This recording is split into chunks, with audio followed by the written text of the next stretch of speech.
YAHAWAH, BAHASHAM, YAHAWASHI, BAHASHAM, RAWCHAA, QADASH. Double honors to GMS who told me this truth. Revelation 11 and 14. The second woe is past, and behold, the third woe cometh quickly. So we have a article here. Emmanuel Todd. World War III has already begun. The French historian said that the West is now in an existential conflict. The Third World War has already started, according to one of France's leading intellectuals. So, anthropologists and historians claim that, contrary to the prevailing idea that Russia has more to lose than its liberal opponents, the West too has entered into an existential conflict. It's obvious that the Ukraine conflict, which started as a limited territorial war and escalated to a global economic confrontation between the whole of the West on the one hand and Russia and China on the other hand, has become a world war.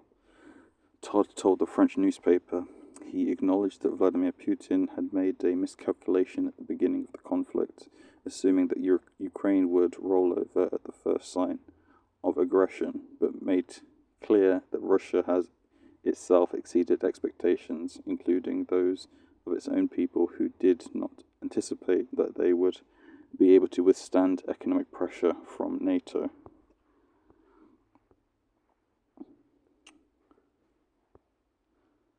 It says here, so despite the US being twice as populated as Russia, Todd said only 7% of American students focus on engineering compared to 25% in Russia.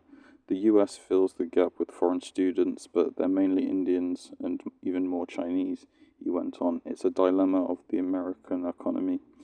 It can only face competition from China by imposing skilled Chinese labor.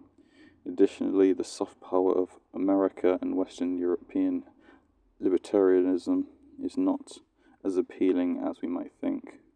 For the collective non-West, Russia affirms a reassuring morale convertation. Indeed, it is not Putin who is isolated. When we look at votes at the UN, we see that 75% of the world does not follow the West, which then seems very small.